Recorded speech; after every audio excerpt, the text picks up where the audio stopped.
Another day, another recap. The movie franchise that we'll be dissecting today is the Pacific Rim franchise. This includes both the Pacific Rim as well as Pacific Rim Uprising, with monsters the size of towers and robots the last defense and stand for humanity. This will not disappoint you, so without further ado, sit back, relax, and enjoy the recap. The first movie opens up with an interdimensional breach in the ocean. Out comes gigantic monsters named Kaiju, which destroys anything in sight even as it is fired upon. After a long 6 days they finally stopped the Kaiju, but lost millions of people in the process. But the tragedy continues with another attack. After dealing with it, the third and fourth Kaiju appeared, and they learned this is just the beginning. The world leaders came together to fight the monsters by creating their own, and thus the Jaeger program began. But the project started off badly. They then invented a two-pilot system, and they started winning. The pilots were deemed heroes, and they kept on winning and winning until everything changed. 7 years into the war, a level 3 Kaiju codenamed Knifehead has been spotted, and both Raleigh and his brother Yancey are activated. They head to the head of the Jaeger and suit up. We are then introduced to Marshal Stacker Pentecost on the deck. The head of the Jaeger is then transported and linked to the rest of the body. The mechanical beast then shows off its outstanding size, and it turns out the two brothers have a special connection and are drift compatible. This allows a neural link to connect the duo through their memories, allowing them to control the Jaeger in synchronization. Stacker tells the two brothers to defend the city should the Kaiju approach it, but the duo sees civilians out in the water and disobey their commander. They walk through the water, and in the Alaska coastline, men are in the middle of a treacherous storm. The men aboard spot a Kaiju and are in massive trouble. It roars and approaches the vessel, but the Jaeger also appears in the water and holds up the boat. They begin fighting with the monster and land multiple combos on it. The Kaiju retaliates though, and the men use their plasmacaster to shoot it down. Stacker then loses the plot at the duo, as they disobeyed his direct orders. He quickly stops yelling though, as the Kaiju is still alive. It then jumps out the water and tosses the duo around, and their plasmacaster was also not able to shoot as the Kaiju destroys the left arm. It continues its vicious assault and rips Yancey away from the Jaeger and kills him. Raleigh continues though, attempting to kill the beast, but it rips his armor to shreds, and Raleigh tries shooting the plasmacaster as the monster rips his titan apart. He finally lets off the shot and both life signs die. A while later, an old man is with his son when suddenly, the Jaeger appears and crumbles to the ground. The old man quickly rushes and sees Raleigh in all sorts, and he also drops to the ground. 5 years later, the Jaegers were dying quicker than they were being made, and level 4 Kaiju were appearing. The representatives of the world are leaving the Jaeger program and want to instead invest in a coastal wall program. The Marshal is ordered to take all remaining Jaegers to the last battle station at Hong Kong and has 8 months left of funding. At the Wall of Life in Alaska, Raleigh is a normal working man and goes about his daily life building the wall. In Sydney, their coastal wall lasted an hour to a level 4 Kaiju, and fortunately enough, Herc and Chuck Hansen took control of a decommissioned Jaeger and took the beast down in a ferocious battle. Out of nowhere, a military chopper lands outside and the Marshal wants a word with Raleigh. Seems the Marshal has activated everything he could get his hands on and needs a pilot. Raleigh is still traumatized as he was connected to his brother when he died and refuses to experience it again. But after some convincing, he agrees to join the battlefield. At the Hong Kong Bay and the last Jaeger station, Mako Mori awaits her visitors and welcomes their arrival. Seems she picked his co-pilot candidates. And we are also introduced to Dr. Newton as well as Gottlieb, who oversee the research team. Stacker also introduces Raleigh to the other Jaegers. The Crimson Typhoon from China is operated by triplets famous for their thundercloud formations. Meanwhile, Cherno Alpha, a formidable machine from Russia, stands ready. Raleigh also encounters the pilots of Eureka, Stryker, Chuck and his father Hansen, boasting an impressive tally of 11 kills. The Marshal outlines their strategy. They aim to equip Eureka with a nuclear device and transport it to the breach, safeguarded by the other Jaegers. Their ultimate goal is to set off the bomb within the portal, sealing it off forever. Later on, the team meets up with the physicist and biologist. Gottlieb shares a worrying problem. The Kaiju are appearing more frequently and could be arriving every couple of hours soon. He proposes a plan to use the breach to drop a nuclear bomb and seal it permanently. Newton, however, disagrees. He argues that they need to understand the monsters better first, noticing that all Kaijus share identical DNA, suggesting they're clones. He suggests using mind-sharing technology from the Jaegers to connect with a Kaiju brain for deeper insight. Stacker, though, chooses Gottlieb's plan for its immediate potential. Meanwhile, Raleigh is shown his Jaeger, and it's bigger and better than before. He then heads to his quarters and Mako gives him some criticism on his piloting skills. He needs to take less risk, and this causes him to reminisce on his brother's loss. The next day, Raleigh starts looking for a co-pilot, but he quickly beats all the candidates. He notices Mako critical of his style and challenges Stacker to let his best student fight him. Stacker is hesitant but eventually gives in to Raleigh's persistence. As Raleigh and Mako face off, they find themselves in perfect sync, matching each other's moves. The fight is intense, spanning several rounds until the marshal steps in to stop it. Raleigh is now sure that Mako is the ideal co-pilot for him. However, Stacker disagrees and won't let her join real combat missions. Afterward, Raleigh approaches Mako, curious about why she can't be his co-pilot. Mori insists there's no issue, leading Raleigh to comment that sometimes it's okay to break the rules. Meanwhile, Newton defies the marshal's orders and sets up his lab to connect his mind with a Kaiju's brain. During the mind meld, he sees a vision of the Kaiju's headquarters and confirms his theory. They are indeed grown by aliens. The process nearly costs him his life, but Gottlieb rescues him just in time. After some thought, the marshal decides to visit Mako and keep a promise he made to her, allowing her to pilot the Jaeger. Raleigh is pleasantly surprised to see Mako join him as his co-pilot. They start the drifting process, sharing their memories in the Jaeger's cockpit. At this point, Stacker learns from Gottlieb about Newton's successful drift with the Kaiju brain. Newton reveals that the Kaijus are weapons of an alien race that invades planets for their resources. Stacker wants Newton to repeat the process, but he needs another Kaiju brain. The marshal then refers them to Hannibal Chow, a black market dealer in Kaiju organs. On the other side, Raleigh faces a challenge during the drift. He starts seeing visions of his deceased brother, causing a spike in the Jaeger's energy. This instability also triggers Mako's traumatic memories. She goes into a petrified state of mind, the memory of her parents being killed by a Kaiju. She is chased down by the monstrous beast and Raleigh is also inside her memory trying to comfort her. But her fear for the Kaiju is too intense, and this activates the Jaeger's plasmacaster inadvertently. Everyone on deck begins running away from the massive blast coming. The emergency release does not work. Mako is so afraid for her life until they kill the power and turn the plasmacaster off. As Mako comes back to reality, haunted by her nightmares, Raleigh rushes to her side, telling her it's okay. Later, Raleigh listens to Chuck through a door, who complains that he does not want Raleigh and Mako to be a part of the next mission. He then comes out and directly tells Raleigh and Mako that he can't stand them, and this results to a mad punch to his face. Raleigh then tosses Chuck around for his disrespect and is stopped when Herc comes out. Stacker takes both Raleigh and Mako into his office and says Mako will no longer operate a Jaeger. She is quite upset and politely walks out. Raleigh immediately tells Stacker that's a mistake, but the reason she isn't allowed on the mission is because of what happened to her. And it turns out that Stacker was operating the Jaeger that saved her, and he doesn't want her getting hurt. Stacker quickly turns around and lectures Raleigh, saying he doesn't know anything about his life and does not want his sympathy, just his compliance. In Hong Kong's Bone Slums, Newton navigates through the maze-like area until he stumbles upon a hidden entrance. Inside, he's amazed by the array of items he finds, a testament to the black market's reach. Eventually, he locates Hannibal, the man he's been looking for in the black market. However, Hannibal is not pleased when he learns about Newton's drift with a Kaiju brain. He explains to Newton that such a connection works both ways. This means the aliens, the creators of the Kaijus, now have gained knowledge about humans too. Hannibal says that Newton is a target now, and tells him to go away and sends him to a public bunker. Back at the headquarters, the team receives alarming news. They detect more seismic activities, and this time, they're facing two Category 4 Kaijus named Otachi and Leatherback. Both the Cherno Alpha and Crimson Typhoon are to face the Kaiju, while Eureka Striker is to defend the harbor. Raleigh is ordered to stand down for this mission. As the battle unfolds near the ocean, the helicopters deploy the Jaegers, and here's when it gets intense. Crimson Typhoon detects movement in the water, and suddenly the Kaiju Otachi emerges, striking Typhoon with its tail and sending it into the water. Typhoon recovers and engages the Kaiju using their thundercloud formation, landing multiple hits. However, it overpowers Typhoon, which then uses its agility to flip Otachi into the ocean. Cherno Alpha joins the fray, attacking the Kaiju relentlessly. But Otachi finds an opening, knocking Alpha into the ocean and continuing its assault on Typhoon, ultimately killing its pilots. The beast then releases acid at the Russians and the Australian team rush to assist, but Leatherback emerges and attacks Cherno Alpha. Otachi faces the Australians but is quickly overpowered and hit with a big uppercut. Cherno Alpha is pushed into the ocean, and its pilots are killed in an explosion. Striker then manages to toss Otachi into the water, but Leatherback releases a massive EMP pulse, disabling Striker and all electronics nearby, which includes the city. With no other options, the Marshal calls Raleigh and Mako to join the battle.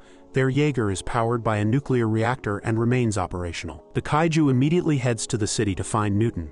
On its way, it decimates and destroys buildings. Newton hears the creature and realizes it's out to find him. He goes downstairs to a public bunker, and the Leatherback meanwhile toys around with the useless Jaeger. Herc then comes up with a really dumb plan. He stares at the creature and the duo shoot a flare gun in the creature's eye, and suddenly the helicopters drop off the last Jaeger. The duo have a big task and get to fighting the Kaiju. Problematically though, they are tossed so far, they land on a bridge inside the city and get back up. The Godzilla-sized creature roars and runs at the duo. They do the same and leap at the last second to hit it. They begin smacking the creature and use an elbow rocket to hurt it. The duo uses their surroundings and grabs some containers to disorientate the creature. It is not happy, and it pushes the Jaeger back until they find an opening to use the plasma cannon over and over until the creature stops and dies. They got the job done, but still have one more Kaiju left. At the bunker, Newton hears the approaching footsteps of the creature. Then boom. It's above them, and when he tells the people the Kaiju is coming for him, they use him as a sacrifice. The monster then rips the roof open and uses its slimy tentacles to grab him. It stops and turns around to find the Jaeger holding a massive ship as a baseball bat, and it gives the beast a mad belting. But the Kaiju fights back and then turns the other way. The Jaeger chases him, and it's moving quick but suddenly jumps out from nowhere, and the damage that these two cause is outrageous. The Kaiju shoots acid but misses. The two then grab its tail and freeze it. They break it and grab the beast's head and injure it, but it latches onto them and suddenly takes off flying. It rams them through buildings and goes high up in the sky. It keeps going until it reaches the atmosphere, and the Jaeger opens up a sword. They use it to slice the Kaiju open and fall to the ground 50,000 feet in the air. Stacker jumps on the radio and tells them to use the gyroscope as balance, and they use it to slow the fall rate and land. The duo has once again pulled it off and emerged victorious. The scene then cuts back to Hannibal, who wants the Kaiju's remains. Newton suddenly appears and demands a Kaiju brain. The two heroes meanwhile are congratulated by all as well as Herc. Stacker also tells them that was the best thing he's ever seen, but tells the rest of them they are down to only 2 Jaegers, and weirdly enough Stacker has a bad nosebleed and rushes off. Back at the Kaiju remains, Hannibal's men collect whatever they can from the dead monster. Hannibal asks for a status report on the brain, and they say it's damaged. The Kaiju begins shaking and Newton says that it is pregnant. The workers inside scream and a baby Kaiju comes out and chases down everyone around it. Newton is almost caught, but the baby suddenly stops. Hannibal appears and says it wasn't ready to leave the womb, and it couldn't survive long. Suddenly it yanks Hannibal into the air and eats him. Newton begins running and the Kaiju just drops again. Stacker is then questioned on how sick he is. Seems he got some radiation poisoning from the nuclear reactor on his Jaeger, and was told if he ever entered a Jaeger again, he wouldn't survive. But it also turns out that both he and Raleigh are the only 2 men who have driven a Jaeger on their own and lived. Stacker is then alerted to another breach, but the Kaijus are just protecting the breach and not attacking. Back with the research team, Gottlieb says there should have been 3 Kaijus, not 2. He tells Newton he will share the neural load with him to see what is going on, and with that they are ready to go. Back on the deck as Herc is injured, Stacker will be Chuck's partner, even if it means he will die. He jumps where everyone can see him and gives a motivational speech. He says that today they will take the fight to the monsters, and the men are also ready to go. Chuck says goodbye to his father as he knows it might be the last time he'll see him. Both Jaegers are then deployed, and the doctors meanwhile decide it's time they drift with the Kaiju brain. They see its memories, and within seconds they stop the drift, and both say their plan of closing the breach will not work, and they need to alert Stacker. The Jaegers meanwhile are headed to the breach and submerge themselves underwater. There are 2 Category 4 Kaijus awaiting them, Scunner and Raiju. The men continue to the drop and land right next to the breach. But the Kaijus stop and Newton rushes in and says the breach cannot be accessed by the Jaegers alone. It requires the DNA of a Kaiju to open, and they need to trick the breach's system by entering alongside a Kaiju. Suddenly the men go into shock when a 3rd Kaiju emerges, the first level 5 category ever. This is the biggest and most dangerous beast of all, and is codenamed Slattern. Raleigh's Jaeger is then attacked, but he super slams the Kaiju, and Raiju then appears and rips off one of his arms. The Jaeger then activates their sword and manages to stab Scunner in the head and drag it into a flame and injure it badly. Raiju suddenly swims at full force towards the duo, and they use the momentum to slice it in half. Stryker in the meantime is being torn apart by Slattern. They manage to stab it a bit, but the beast calls for support and Scunner comes from directly behind Stryker. Knowing he's a dead man, Stacker tells Raleigh to not help him and that they must complete the mission. He plans on detonating the bomb and killing both the Kaijus, Chuck tells him it was a pleasure, and the duo activates the bomb and the two kaijus rush up on him and...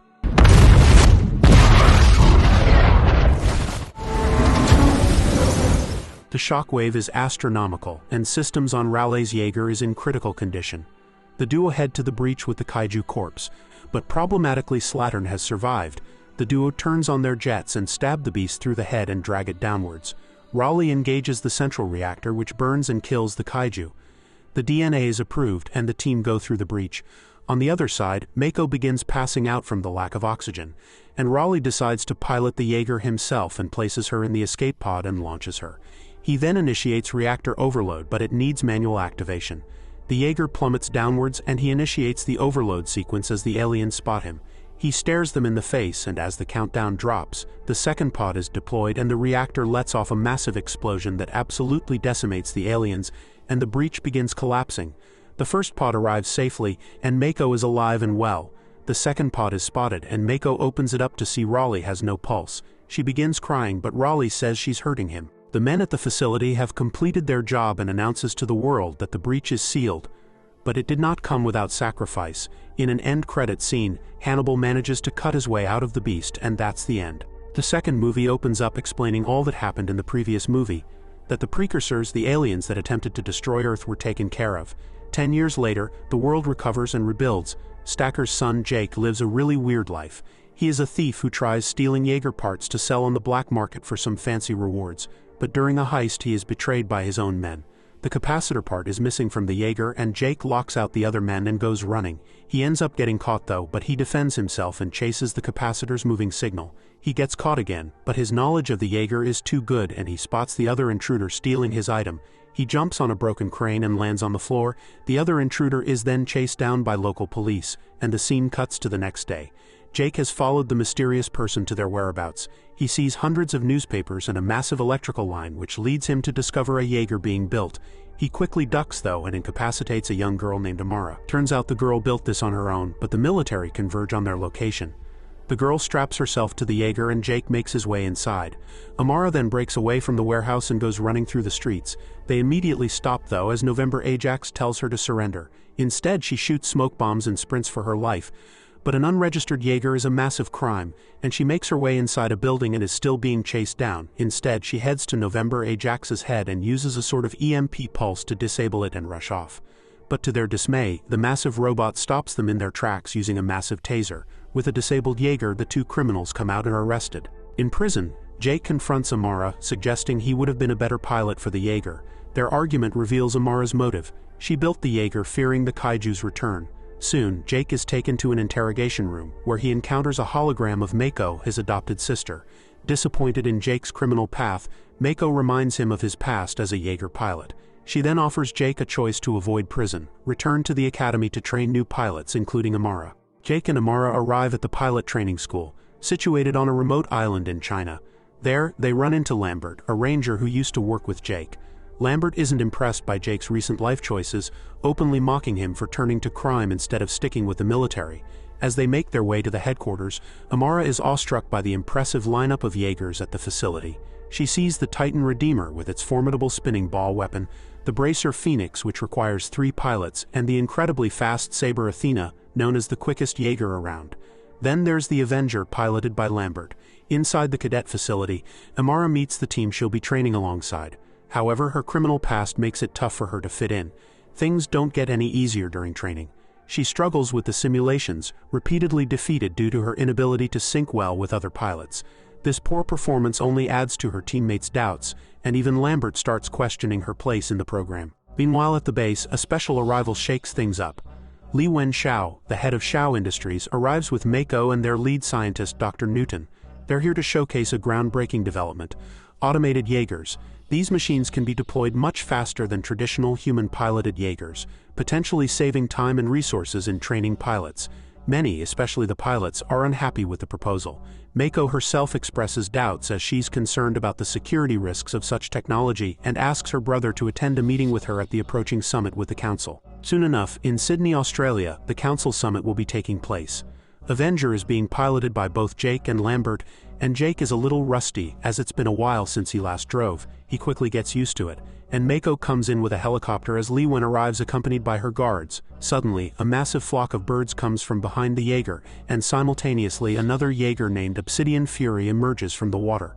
Lambert tells the unregistered Jaeger to power down, but it does not heed the warning, and Jake manages to save Li Wen from getting crushed.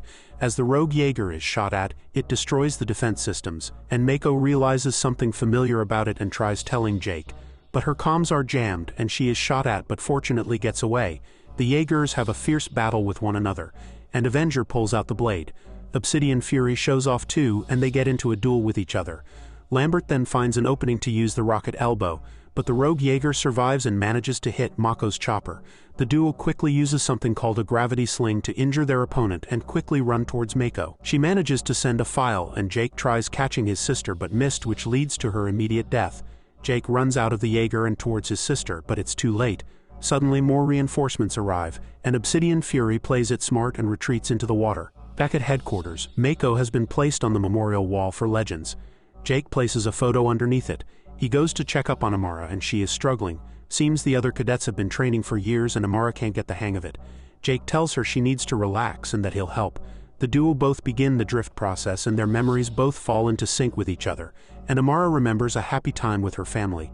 But it quickly goes dark when a kaiju attacked them. She was split from her family, and her dad says to jump, and Amara takes off the helmet and cries. Jake is then alerted to head to the marshal immediately. He comforts Amara and instantly goes to a room where Gottlieb explains Mako tried sending a message, and they managed to recover a bit of it. Gottlieb runs the image through the Kaiju database, but nothing matches. Marshal Quan says to keep looking and he wants some answers. Meanwhile at Shao Industries in China, Li Wen tells Newton the drone deployment was approved in an emergency session. She believes that the attack would not have happened if her system was in place. She sees the attack as a positive outcome, and the council wants deployment in 48 hours. But Newton says it's not enough time. He eventually goes back home and speaks to his wife.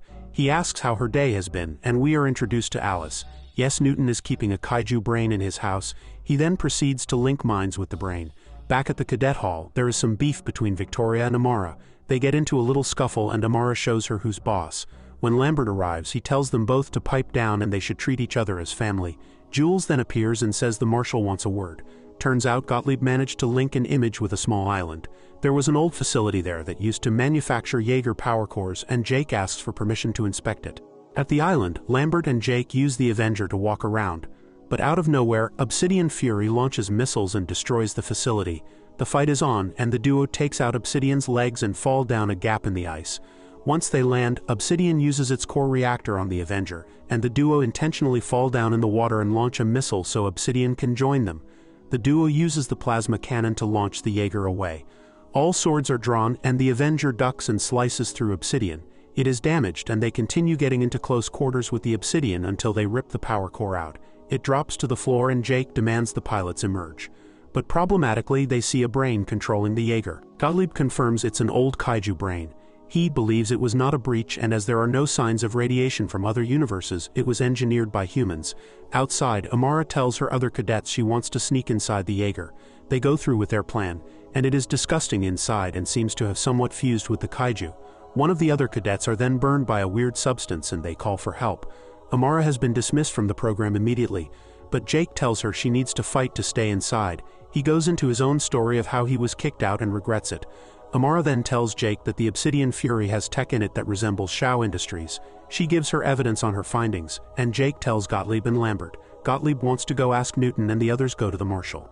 At Shao Industries though, they are on high alert, and Amara simultaneously gets ready to leave the cadets. Victoria tells her to build a bigger and better Jaeger next time and she leaves. Shao Industries then sends 2 drones to the marshal and his men. Newton says they have completed all deliveries, and suddenly, the same 2 drones start malfunctioning. They are disgusting and turn into kaiju hybrids. The human Jaegers are man and begin attacking the drones, but they stand no chance. It decimates the base and Amara watches the chaos unfold. She sees the other cadets and the base is now a battlefield. Gottlieb then sneaks into Shao Industries and finds Newton. He lectures him on how much of a fool he is and that Li Wen tricked him. Newton is then held at gunpoint with Gottlieb and taken in an elevator to Li Wen. But Gottlieb launches a counterattack and they take out the men inside. Newton then goes inside the lab and threatens to shoot everyone. They all run out and he says there is a secret back door, but it turns out he was lying, and activates the drones. He then tells Gottlieb he is ending the world. Breaches begin opening up from all parts of the globe. The drones are making the breaches, and the marshal in the meantime is killed by the drones at the base. Gottlieb asks why Newton would do this, and Newton speaks in the third person. He realizes that he is using the kaiju brain and is being controlled by the precursors. But Newton keeps switching and says there in his head. Li Wen appears and aims a gun at him. She is angry and wasn't aware of any of this, but Gottlieb saves his friend and allows him to escape. Back at the base, Jake and Lambert then speak to Gottlieb, who tells them the situation.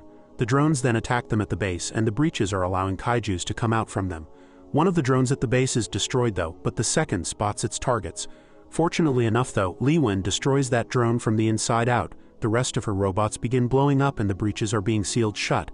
Li Wen has successfully killed all drones and shut all breaches, but 3 kaijus, including a level 5, have slipped through. Problematically, only the Avenger is operational and there are no pilots. Jake tells Amara to help Jules with the repairs of other Jaegers, and Lambert agrees to it.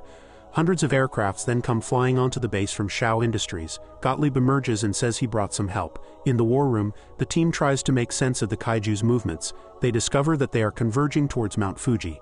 Gottlieb says the aliens intend to use the kaiju's blood, which reacts explosively with elements in Earth's core. This reaction could activate the ring of fire around the Pacific Ocean, leading to a catastrophic event that would annihilate all life. In a swift response, the team at the base mobilizes all available personnel, collaborating with Li Wen and Shao Industries to mend and ready the Jaegers for an impending clash. Cadets are then told without pilots, they need to step up and man the Jaegers. The Jaegers have also gotten an upgrade and are now fitted with rockets.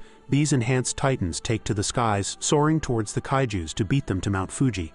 In Tokyo, Japan, the 3 monsters rampage through the city and kill thousands. Destroying streets and buildings alike, the kaijus make their way to Mount Fuji. But here comes the reinforcements. 4 Jaegers, led by Jake, who tells them go. Saber Athena is the first one to slice up a kaiju. Avenger charges at Raijin and gives it a mad punch, but the monster returns the blow much harder. Phoenix attempts to injure the creature, but it doesn't work at all. Gottlieb says the kaiju is absorbing their energy, and Jake uses the gravity sling to use buildings on the beast. He keeps on using it, but Athena fights another kaiju, and a third one interferes and puts Athena in a tight position. Phoenix then shoots rapidly at the kaiju as Guardian uses an electrical whip to hit the beast underground. But the creature emerges from behind and Phoenix shoots at it continuously while Newton activates something at Shao Industries. It seems to be an army of metal-like worms named Rippers. But they don't attack the Jaegers, they instead sync with the 3 kaijus and begins merging all of them together. It changes their physiology into a ferocious kaiju that towers over the team. Its roar alone almost causes a hurricane, and all the Jaegers charge with all their might, but one punch causes them to lift off the ground. Jake says stand down, but Guardian doesn't listen and is grabbed by the kaiju and ragdolled around the city. It then makes its way to Mount Fuji, and Jake discovers they lost Guardian as well as a pilot. They do not have time to mourn, and they want to find the location of the kaiju's brain. Turns out it has 3, and Avenger takes out his swords and stabs the creature. Athena does the same, but it is then knocked over and destroyed as well as tossed away. The kaiju goes to eat Phoenix and only 1 pilot ejected themselves in time. 3 cadets remain, and the last Jaeger is the final hope, but it too is pummeled. They try firing their plasma cannon, but the kaiju stabs through the head and injures Lambert. The Jaeger is smashed away and this kaiju is too strong. It looks at Newton atop the building and leaves him be. Jake is pissed and decides to operate the Avenger by himself. Amara says she'll be his co-pilot and goes inside the head. Lambert gets off the seat and the world's hope lays in their hands. The kaiju, meanwhile, begins its final climb before getting to the mountain. Jake says he needs a rocket with enough fuel to take him into the atmosphere, but the rocket is quite a distance away, and Li Wen drops off Scrapper, which is being remote-controlled by her. She grabs the rocket and delivers it to the duo. She welds it to the Jaeger's hand and it takes off, but Scrapper gets stuck on the Avenger. It goes flying skyward as high as it can, and when it runs out, they direct their fall towards the kaiju. Using a superhero stance, Jake tells Amara to disconnect and he grabs her. But there is an escape pod failure, and Jake says he's sorry. Scrapper then cuts a hole, and the duo safely sit inside the mini Jaeger. As the kaiju sits atop the mountain, the Avenger comes crashing into the monster at full force.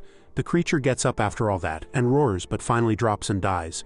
Everyone cheers. Everyone but Newton, who gets punched in the face. The duo gets out of Scrapper, and are finally finished their ordeal. Later, Newton is strapped to a chair as he screams Earth will be theirs.